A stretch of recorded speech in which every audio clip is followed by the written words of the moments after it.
2012년 9월 29일, 해롤드는 부인 토니와 함께 미국 콜로라도에 있는 로키산 국립공원에 방문했습니다. 12주년 기념 여행으로 이곳에 방문한 그들은 둘만의 시간을 갖기 위해 사람들이 잘 다니는 등산 코스가 아닌 한적한 코스로 산을 오르기 시작했습니다. 오후 4시 무렵 경치 좋은 절벽에서 점심을 먹으며 사진을 찍은 뒤 5시 넘어 정상에 도착했던 해롤드와 토니. 모든 것이 완벽하고 행복했던 기념일이었습니다. 잠시 후 토니가 40m 절벽 아래로 떨어지기 전까지는 말이죠.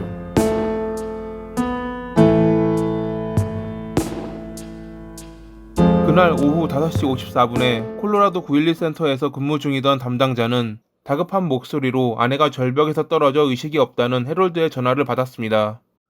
담당자는 구급대원에게 전화를 연결해 주었고, 상황을 전달받은 구급대원은 자신들이 도착하기 전까지 심폐소생술을 해야 한다고 해롤드에게 전했습니다. 구급대원은 그에게 지속적으로 지시를 내리며 그녀가 정신을 차렸는지 심장은 뛰고 있는지 물었지만 해롤드는 제대로 된 답변을 하지 못하고 있었습니다. 그가 당황했기에 그럴 수 있다고 생각했던 구급대원이 다시 지시를 내리려는 찰나 해롤드는 배터리가 떨어져 전화를 꺼야겠다며 일방적으로 전화를 끊었습니다. 산악지역이었기에 구급대원이 도착하기까지는 2시간이나 걸렸고, 현장에 도착한 구급대원이 토니를 확인했을 때 이미 그녀는 사망한 뒤였다고 합니다. 동반했던 의사는 그녀가 추락 후 부상으로 사망했다는 진단을 내렸고, 그렇게 행복한 기념일이 되어야 했을 그날은 최악의 날이 됐습니다. 1999년 데이트 사이트에서 만났던 해롤드와 토니. 안과 의사였던 토니에게 자신을 사업가라 소개했던 해롤드. 교회나 병원과 같은 비영리 단체를 위한 기금 모금을 한다고 밝혔던 해롤드는 첫 아내를 교통사고로 보내고 슬픔에서 헤어나기 위해 새로운 짝을 찾는다고 말했습니다. 그런 해롤드에게 자신 역시 이혼의 상처를 메꿔줄 짝을 찾는 중이었다고 말했던 토니. 그렇게 만난 둘은 1년 뒤 결혼을 하게 됐습니다. 2005년에 토니는 아이를 낳으며 그들은 행복한 가정을 만들어가고 있었습니다. 하지만 그들의 행복은 결국 토니가 사망하며 깨지고 말았죠. 현장에 도착한 경찰은 형식적으로 조서를 작성하고 토니의 죽음을 사고사로 처리하려 했지만 담당 형사는 그녀의 죽음에 의문을 가지기 시작했습니다. 우선 그날 등산을 하기 전 해롤드는 공원 관리인에게 아내와 함께 사람들이 잘 다니지 않는 코스로 올라갈 것이라고 보고했다고 합니다. 그가 선택한 코스는 생각보다 험한 지형으로 3번의 무릎 수술을 받았던 토니를 데리고 그런 코스를 택한다는 것은 아무리 인파를 피하기 위함이라지만 이상해 보였습니다. 게다가 그의 차에서 발견된 공원 지도에 X자가 표시된 지역이 토니가 사망한 곳과 일치한다는 것을 확인한 형사. 이상함을 느낀 형사는 토니의 사망보험금 내역을 확인했고, 그의 예상처럼 그녀는 3건의 사망보험에 가입되어 있었습니다. 그 금액은 무려 470만 달러. 수령인은 당연히 남편 해롤드였죠. 그 밖에도 이상한 점은 한두 가지가 아니었습니다. 구급대원은 전화로 응급처치에 대해 단계적으로 설명했는데, 단계가 끝날 때마다 해롤드는 토니의 상황을 제대로 전달하지 않았습니다. 보통 사람 같으면 다음 단계는 어찌해야 하는지, 부상자의 상태는 어떠하다던지에 질문이나 답변을 하는데 해롤드는 어떠한 반응도 보이지 않았다는 것입니다. 마치 그 단계를 실행하지 않았기에 알 수 없어 답변하지 못하는 것처럼 말이죠. 게다가 구급대원이 해롤드에게 심폐소생술을 하도록 지시했는데 제대로 된 심폐소생술을 했다면 숨이 차야 함에도 그는 차분한 목소리였다고 합니다. 구급대원과 4분 동안 통화를 한 뒤 배터리가 없다고 전화를 끊었던 그가 그 뒤로 지인에게 22번의 전화와 98개의 문자를 주고받은 건 역시 이상해 보였습니다.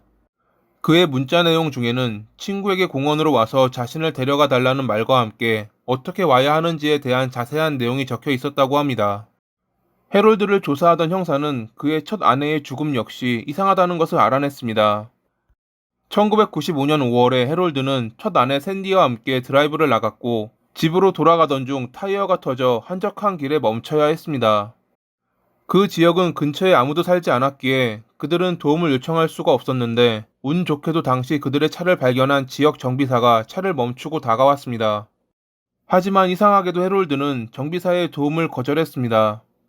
정비사는 그가 낯선 일을 경계한다고 생각하며 소형 손전등만 갖고 있던 그에게 헤드라이트를 비추어 주겠다고 말했지만 해롤드는 이 역시 거절했습니다. 그렇게 정비사는 도움을 거절하는 해롤드와 그런 남편을 바라보고 있던 샌디를 뒤로하고 떠났습니다. 하지만 밤 10시 무렵 해롤드는 지나가던 차를 멈춰 세워 도움을 요청했습니다. 자신의 아내가 차에 깔렸다고 말하며 말이죠. 차에서 내린 사람들은 해롤드의 안내로 샌디에게 갔지만 이미 그녀는 의식이 없는 상태로 차 아래 깔린 상황이었습니다. 잠시 후 그들의 옆을 지나가던 다른 사람들은 911에 신고하기 위해 차를 돌렸고 그 사이 도움을 주기 위해 왔던 이들은 힘을 합쳐 샌디를 차에서 빼냈습니다. 당시 도움을 주었던 A와 B는 샌디에게 심폐소생술을 하려 했지만 해롤드는 그런 그들에게 아내를 건들지 말라고 소리쳤습니다.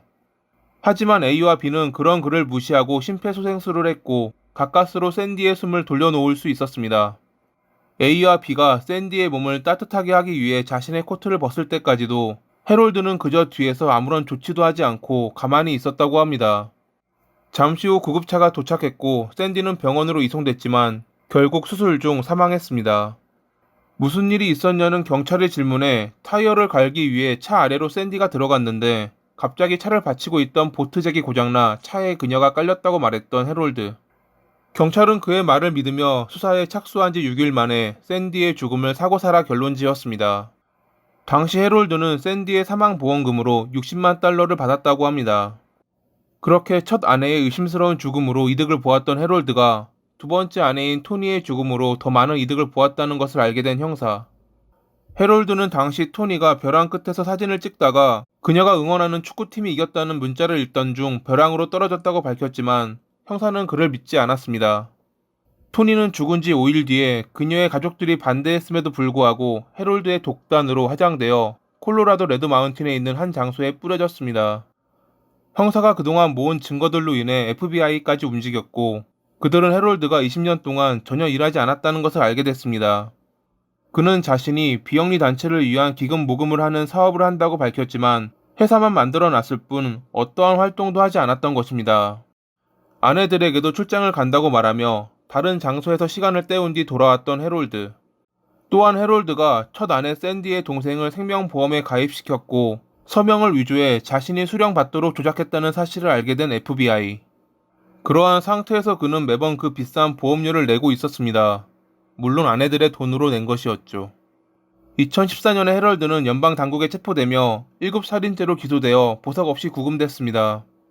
그렇게 재판대에선 해럴드에게 검사는 앞선 증거들과 검시관을 내세우며 그가 사망보험금을 타기 위해 아내를 살해했다고 주장했습니다.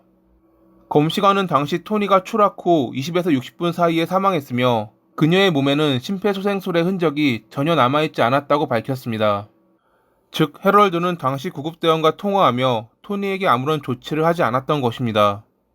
해럴드의 변호사는 그가 심폐소생술의 경험이 없는 일반인이고 당시 당황했기에 강한 힘을 주지 못해 흔적이 남지 않은 것이라고 변호했지만 검시관은 토니의 립스틱이 전혀 흐트러지지 않았다고 말하며 이는 해럴드가 인공호흡을 시도조차 하지 않았다는 것이라고 지적했습니다. 게다가 해럴드는 토니가 사망했던 장소에 답습을 위해 한 번 왔었다고 주장했지만 확인 결과 8번이나 왔던 것이 밝혀지자 재판은 그에게 불리하게 돌아갔습니다. 2015년 9월 21일 만장일치로 배심원단은 해롤드에게 유죄를 판결했고 12월 8일에 판사는 가석방 가능성 없는 종신형을 선고했습니다. 25만 달러라는 벌금과 함께 말이죠. 2017년 7월 26일에 제10순회 항소법원은 해롤드의 유죄를 유지했고 2018년 1월 8일에 연방대법원은 그의 재심 요청을 기각했습니다. 돈이란 바닷물과 같다. 마시면 마실수록 목이 말라진다는 말처럼 지속되는 갈증을 해결하고자 아내를 살해했던 해롤드. 평생 해결되지 않을 갈증을 가진 그가 지옥에선 구정물이라도 마시길 바라며 이만 글을 마칩니다. 오늘도 시청해주셔서 감사합니다.